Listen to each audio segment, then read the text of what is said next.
Hello and welcome to Off the Fence, a podcast where we deconstruct difficult decision making to try to figure out what keeps us stuck, and more importantly, how do we get unstuck? I'm your host, Karen Covey, a former divorce lawyer, mediator, and arbitrator, turned coach, author, and entrepreneur. With me today, I have Leah Marie Mazur, and Leah Marie is a certified divorce recovery coach and the founder of Mindfully Ready. She's also the co-creator of the Next Chapter membership. She specializes in helping divorced moms rebuild self-esteem, heal, and co-parent with confidence after high conflict breakups. Through coaching courses and community, Leah empowers women to set boundaries, prioritize themselves, and create fulfilling new chapters in life. Her own experience of navigating 3 divorces fuels her passion for guiding women through recovery with her compassion and proven strategies. Leah Marie, welcome to the show. Thank you. I'm just excited to hang out and chat a little bit with you today. I'm excited to hang out and chat with you as well because you do such great work. I've seen a little bit of it here and there on Mhm. social media because you're everywhere. But I want to start for people with how you started on this journey. How did you get involved in divorce recovery coaching? So, after my second divorce was really my ugly wake up call. That's when I realized, man, I can't keep finding myself in these just bad, unhealthy relationships. And so I need to do something differently this time. And so I really dove into all of the personal development things, the journaling and the meditation and mindfulness and cultivating self awareness and working with a therapist and just doing whatever I could to figure out why I was making the choices I was making and get myself to a place where I felt whole and happy and secure on my own. And through that process is where I wound up. I had all of these tools, right? I mean, I had learned so much and I had gotten myself kind of to the other side and I had all of these tools. And so I became just really motivated and inspired to help other women who were just kind of a couple steps behind me going through it and didn't know where to start. That makes all the sense. Do you have kids? I have one daughter. Hmm. So you went through that whole journey, and I think what you said that is so interesting to me is that you wanted to break the pattern, that you saw that there was a pattern and you wanted to stop doing it again. And Yes. that's something that I see so many women struggling with. What got you to the point where you realized it was a pattern and not just random? I think it was just the fact that I found myself going through a second divorce from a relationship that was really unhealthy. And so I realized through some of that work, right? That's kind of the idea of doing that inner work is trying to figure out what your patterns and habits and behaviors were. I realized that I had abandonment issues. I mean, I was choosing people out of a fear of being alone because I had lost both of my parents at a young age. And so just kind of like putting all of the pieces together and realizing why I was choosing the type of partners I was choosing and Mm-hmm. why I was even choosing relationships, and it was just because I was afraid of being alone. And so I was able to then face that fear and figure out how to do that. How do I lean into being alone? What does that look like? How do I get comfortable here so that I can start choosing better partners? And then for those listening, you had in the intro said 3 divorces, and that's true. So you're probably some of you listening are like, well, what about the third one? So um that inner work after those first 2 divorces led me to marrying an amazing man. It was the healthiest relationship I had ever experienced at that point. And there really were just some incompatibilities that couldn't be fixed, and we just decided as mature adults who cared about each other that we it was important for us to walk away with our friendship still intact. And so it's been the most peaceful, stress-free, ending ever, and I really attribute all of that work I did on myself. So sometimes, relationships, obviously no one gets married thinking they're gonna get divorced. Sometimes things don't work out, but you're gonna choose much better partners if you are getting yourself to a place where you know who you are, you like who you are, you can stand on your own 2 feet, and you can be whole and happy and fulfilled on your own, and you don't need someone in order to feel complete. What I love about this is that because a lot of people, you're right, would hear, okay, two divorces, she did all the work and she still got divorced again, That's right? right. But the experience of it that you're describing is very, very different. So it sounds to me from where I'm sitting listening to you that all that work wasn't a waste. You might not Absolutely have not. ended up with the till death do you part partner, Mhm. but it still sounds like the work that you did and are doing makes a lot of sense and has helped. Yeah, 100%. And it also makes this easier, right? Like I have the tools. I have the coping mechanisms. I have kind of like the blueprint of how to get through this and give myself the space to feel all the feelings and work through whatever comes up from this separation. But at the end of the day, it's just us deciding to want more for ourselves, and I firmly believe that everyone should be doing that. And if you're in any type of relationship where you just feel like it's not the right fit, I think life's too short to not walk away, and that's just my belief. Yeah, I agree with you 100% that, if you believe in marriage for love, you can't not believe in divorce too, because at some point, some relationships, they just don't work out. Yeah, and that's okay. Yeah. And it's what I'm hearing you say is you have to give yourself permission to say it's okay. There's nothing fundamentally or inherently wrong with you. Yes.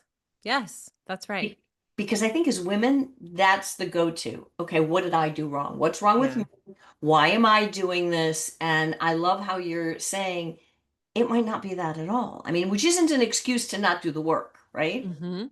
Mhm. But it's interesting that we're having this conversation today because I was just at a breakfast meeting and met someone who I was talking to who said, my divorce was 2.5 years ago, and I thought I was over it, but I'm still struggling. Like it Mm. still comes up and bites me, so to speak, in various different ways. What would you say to someone like that? What tools do you have, or should somebody be looking into to recover? I mean, fully, really recover from a divorce. Well, I think it depends on what's coming up specifically, right? Are you internalizing it? Is it shame? Is it guilt? Are you just triggered? Is it anger? Is it resentment, right? There's a lot that can still be coming up that maybe you're holding on to.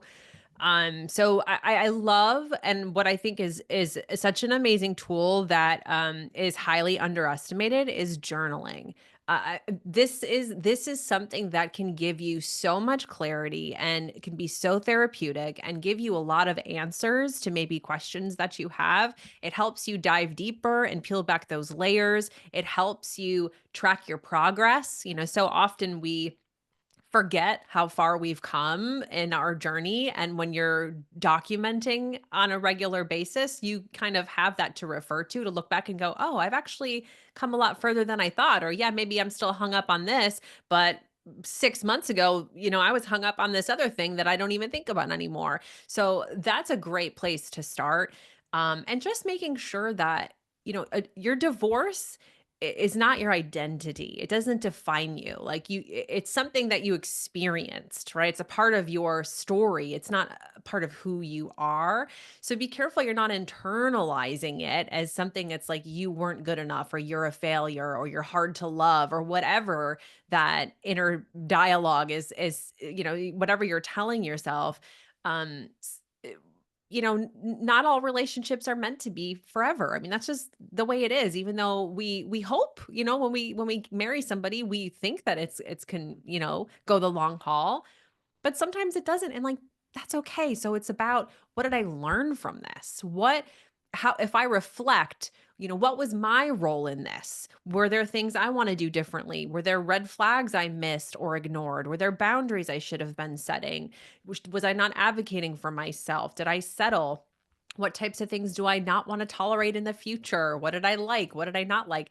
It's about pulling the wisdom. It's figuring out what worked and what didn't, and what you want to do differently moving forward. And that's what's going to empower you to make better choices and choose different partners and get better results moving forward. So it's really just a lesson. It's a life lesson if you choose to look at it that way. You can also um there's a lot of people that stay in victim mentality after divorce, and they just point the finger, and which, hey, if that's what you want to do, that's okay too. But you can't make better decisions moving forward. You can't choose better partners moving forward if you're not also owning the role you played, because we all played a role.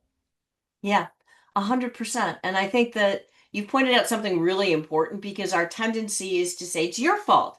Yes. You did this to me versus understanding the role that you played. And I think it depends on how hurt you are and where you're at in your own journey. In the beginning, Mhm.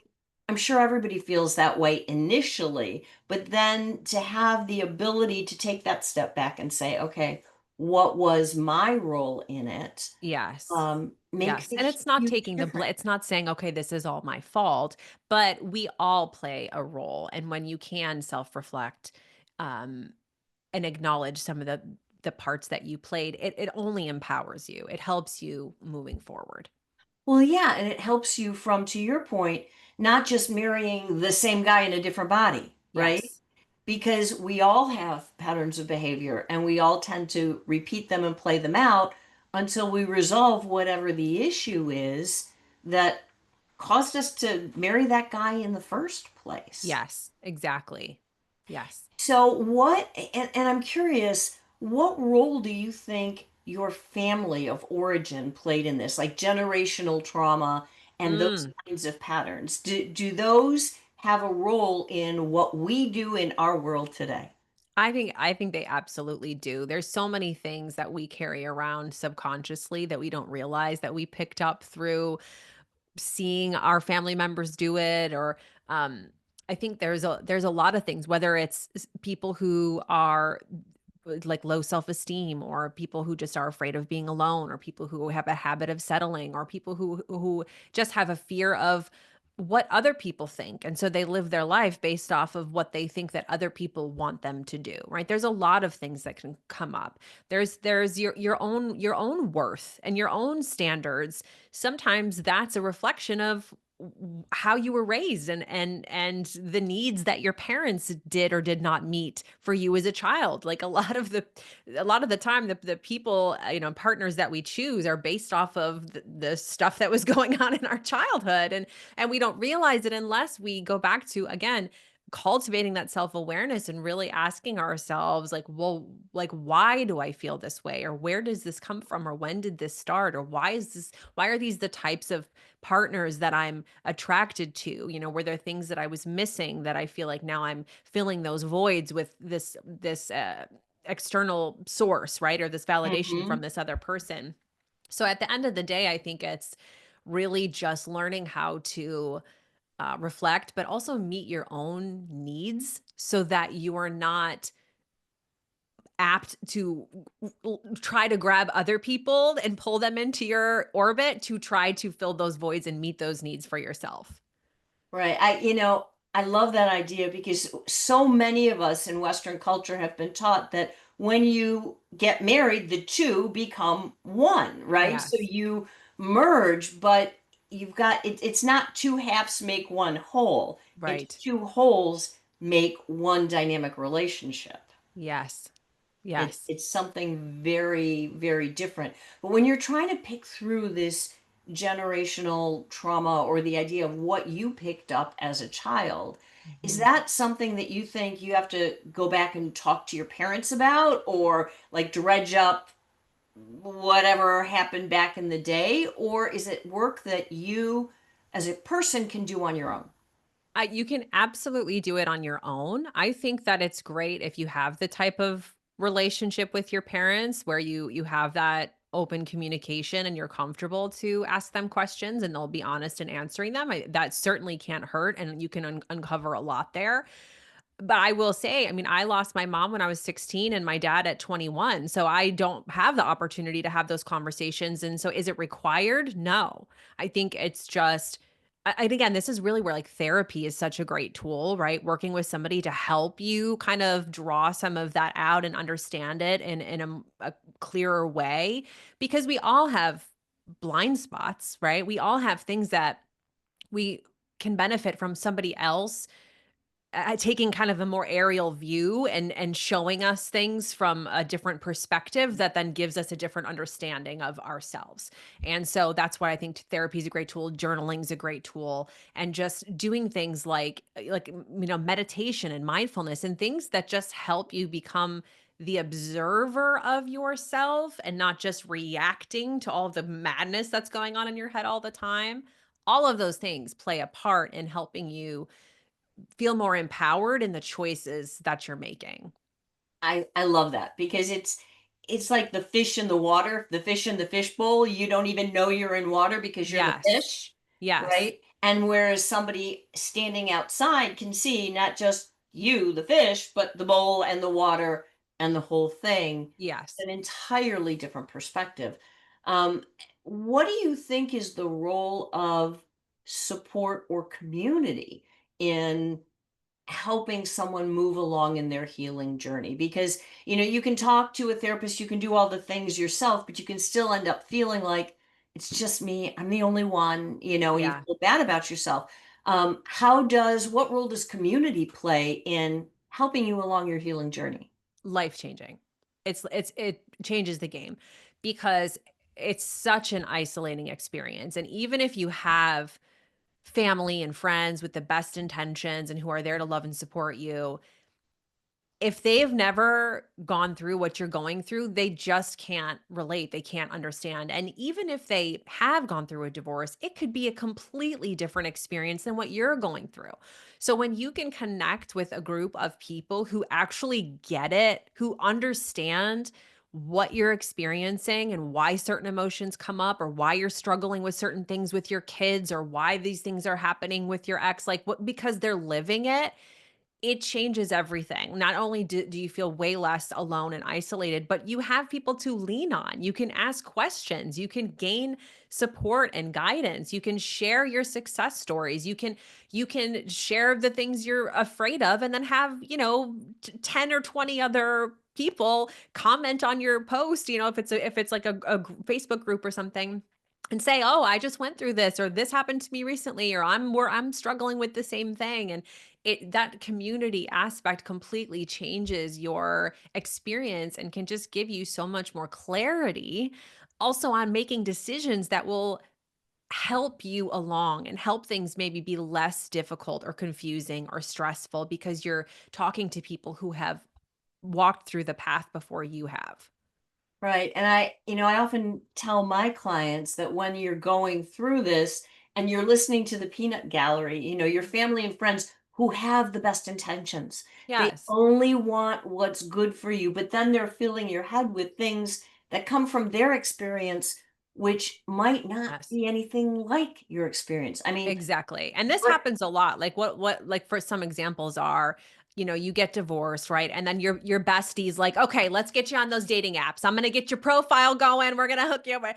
And I'm sure, like they're doing it out of love. They just want to see you happy, but that might not be like you might not be anywhere near ready for something like that, right? And so you have to know, okay, well what is best for you? Like what works for you, not necessarily the well-meaning advice that's coming from those in your closest circle.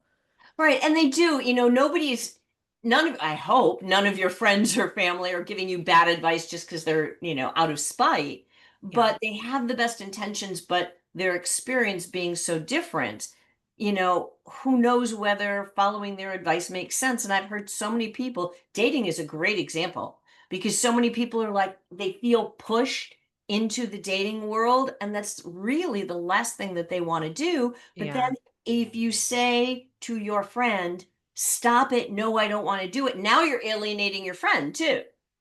Right, right, and that can cause some, or you just feel like, no one understands, or you feel like maybe you're wrong because these people seem to think that this is the natural next step and that's what you should do to make yourself feel better, and then you're kind of second guessing your own intentions, and it can get a little messy. So I think it's wonderful when you have family and friends to lean on through it, but it's also vital to connect with communities who are really living it and understand what you're experiencing so that you can get some more objective advice and some maybe more practical guidance along the way.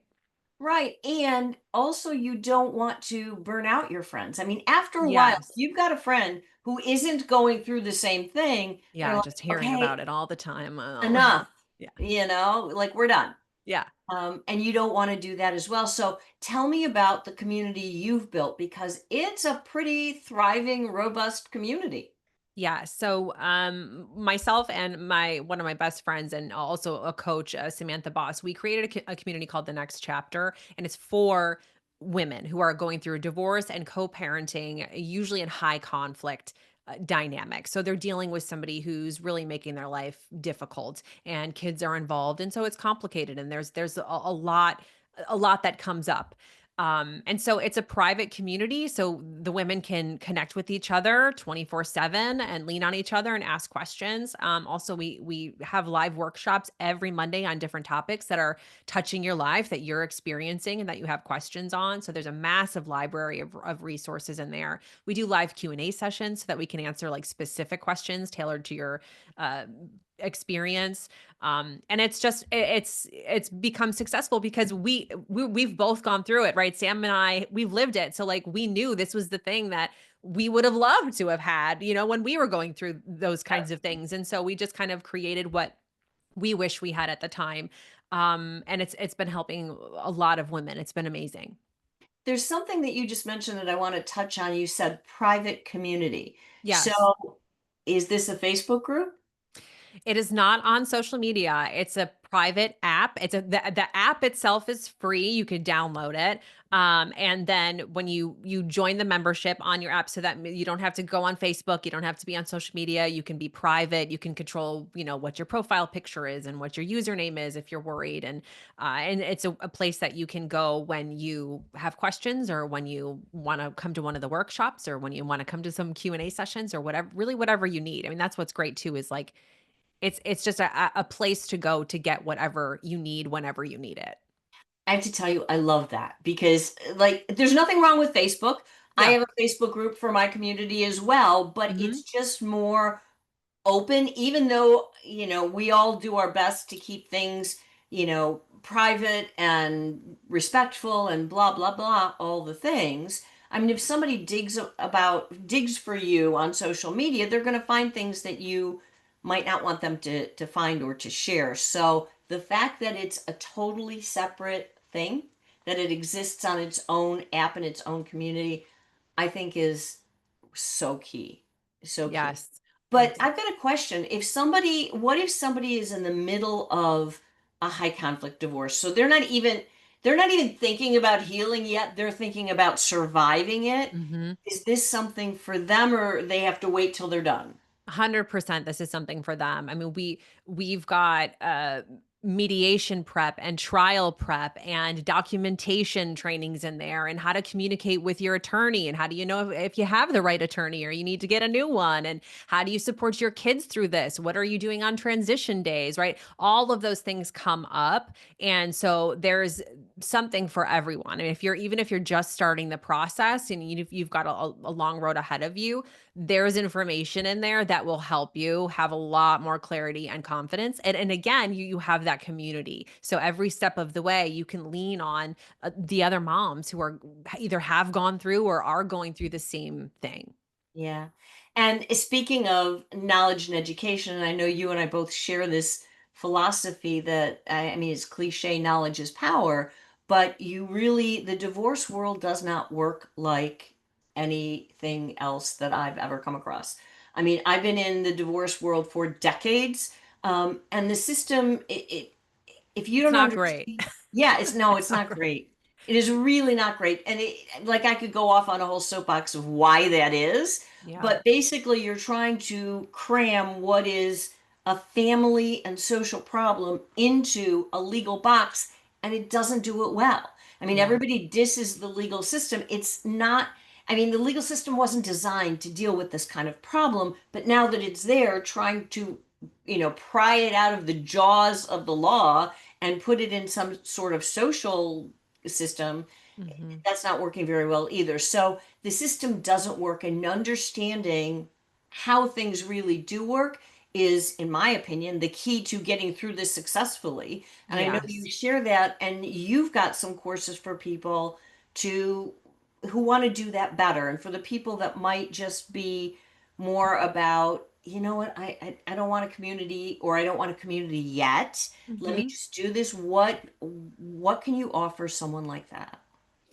So, well, even if you join the community, the membership, you get to decide if you want to participate in the community aspect or not. You might be somebody who just wants to join quietly and just take a look at all of those resources, and you can absolutely do that. No one's making you like participate. Maybe you just want to watch the workshops and the replays and kind of stay behind the scenes, and that's totally okay too.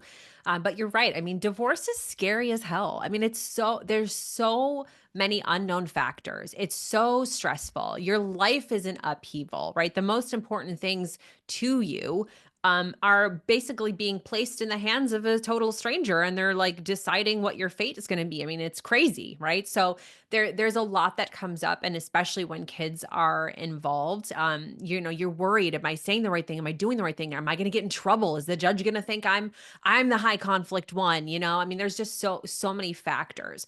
So that's why, again, like a community like we've built it really is like a life-changing experience, because you can go and you can get clarity so that you're not so afraid, so that here's what I can do. Here's what I shouldn't be doing. Here's what I want to do to make things easier. Here's how I can communicate with my ex in a way that won't make me look like I'm, the crazy bad guy, but I'm also still, setting my boundaries and getting my point across. Like there's so many things, and every step of the way, we're also there to remind you that you have to prioritize yourself and self-care. Divorce is not the time to be putting yourself on the back burner. Let me tell you something. You need to be making sure that you are taking care of yourself and meeting your own needs. Basic things. Are you getting quality sleep? Are you drinking enough water? Are you just, at Burger King all the time? Or are you eating foods that are nourishing your body, right? Like the basic things, what are you doing to regulate your nervous system when you're just in fight or flight all the time? Those are also the things that we always drive home, and then we share tools and tips on things like that too, because it's so important. Because even though naturally we want to always put our kids first, as cliche as it sounds, you cannot pour from an empty cup. I mean, I know how that sounds, but it's so true. Like you think you're doing your best, but if you are not putting yourself at the forefront and prioritizing yourself, you're not. You're not. You have to take care of yourself so that you can be the best version of yourself and show up as the best version of yourself as their parent too. So all of those things are really important. Yeah, that you have, there's so much in what you just said that I'm like, whoa. But it's true because it's the old oxygen mask analogy, right? Yes. If you go down and your kids are relying on you for stability and support, there's nothing there, Yes. right? So, and the other thing that people, I love it when people are early in the state in the divorce process, and they just want to be done. Like this should, I Yes. can get through this in just, 2, 3 months. No problem. And I just smile because it's a marathon. It's not a sprint. Yeah. And Unfortunately. while I'd love to tell people that, oh yeah, you can be done in 6 weeks, 99% of people aren't going to be able to do that. It takes longer.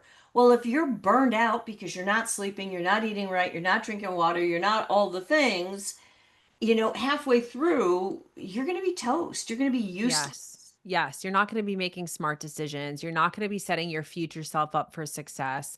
One of the most common regrets that I hear from women who are on the other side is I should have slowed down and fought harder for what I deserved because they're just over it. Right. And then when I Yep, get it, right, they're so stressed, they're financially drained. Like they just want to put it behind them. They just want to agree to whatever and be done.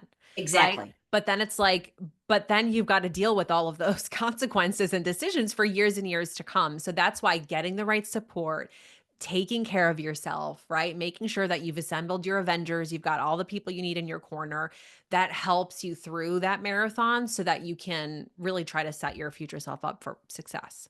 Right. I think that one of the most dangerous times in a divorce is right when you're near the end because you're 100% right. You're tired, you're frustrated, you want it to be done, and that's when people cave. Yeah. And the idea, what's important is to know what's important. Like this matters so much to me that I'll go to the mat about it, and this Yes. stuff I should. I'd like to have it, but if I have to give it up, I'll give it up. And what people do is if they haven't made those distinctions early on in the process and they don't have the clear goal and the plan and the strategy to get there, they give up on the things that aren't as important, that they don't care as much Yes. about, and they lose the things they should have fought for.